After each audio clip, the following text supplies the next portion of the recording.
I have written about Down syndrome, yes chromosome से है, चलेगा इसमें क्रोमोसोम पार्ट है। तो इस तरह से ये जो हमको जो है Turner syndrome, Clifton syndrome, super female और जो है सुपर मेल जो है, ये सब जो होता है एब्नॉर्मलिटीज होती है, ये जेनेटिक डिसऑर्डर होता है, वो सेक्स क्रोमोसोम्स एब्नॉर्मलिटीज होता है।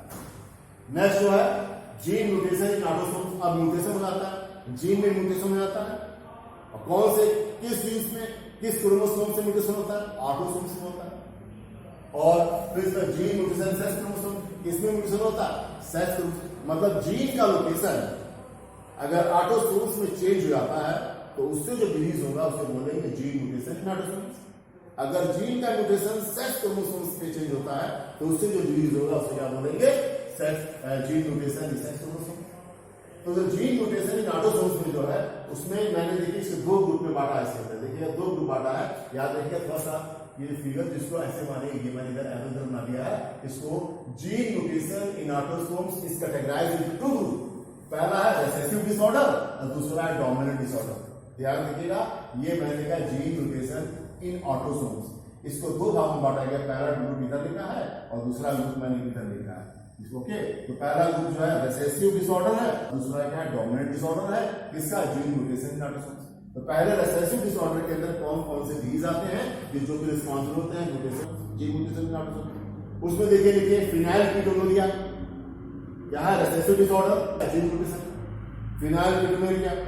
दूसरा लिखिए alkaptonuria, phenylketonuria, alkaptonuria, albinism, sickle cell anaemia, thalassaemia, cystic fibrosis, Tay Sachs disease, Gaucher disease, ये सब के सब डिजीज जो हैं रिसेसिव डिसऑर्डर होते हैं। वो रिसेसिव डिसऑर्डर किसे होते हैं, जीन म्यूटेशन इन ऑटोसोम्स।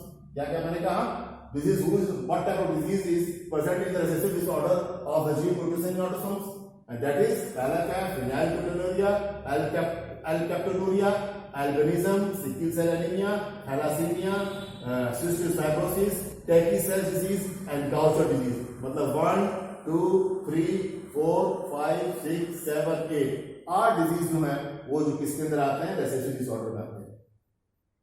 अब इसके बाद जीन म्यूटेशन इन ऑटोसोम्स का ये रिसेसिव डिसऑर्डर था, और ये जीन म्यूटेशन ऑटोसोम्स का ये डोमिनेंट डिसऑर्डर। डोमिनेंट डिसऑर्डर में कौन कौन से डिजीज हैं, इसके जीन म्यूटेशन इन ऑटोसोम्स में Huntington chorea, Huntington chorea the disease is caused by the dominant disorder of the gene mutation in autosomes. Second is Alzheimer. This is also the dominant disorder of gene mutation in autosomes. Third is hypercholesteremia. Hypercholesteremia. This is also caused by gene mutation in autosome and dominant disorders. Cholesteremia. Cholesteremia लिखे TROMIA. देखिए HYPR hypercholesteremia TROM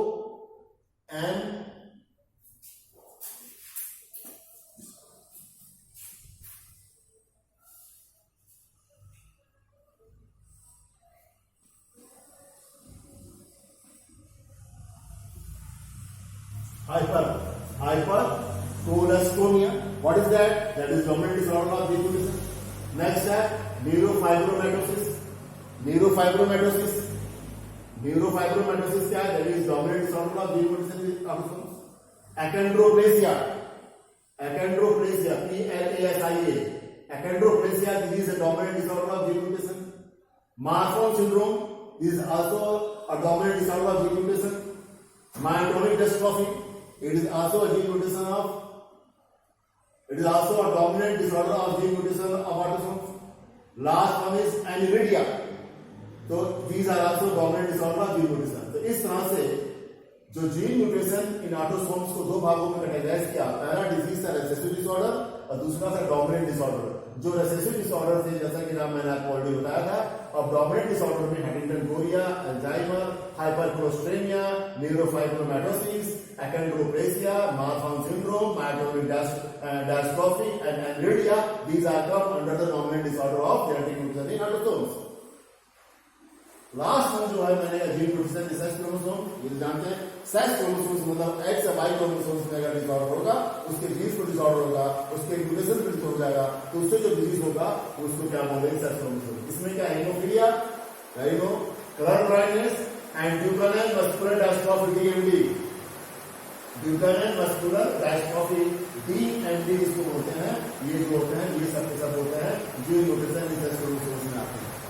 तो इस तरह से आज मैंने आपको ये बताया यूज किया है कि ह्यूमन जेनेटिक डिसऑर्डर में पहले मैंने बताया आपको मेंडेलियन डिसऑर्डर, फिर मैंने क्रोमोसोमल डिसऑर्डर, ब्रीफली मैंने मेंशन कर दिया मेंडेलियन डिसऑर्डर के डिजीज है और क्रोमोसोमल डिसऑर्डर के डिजीज है।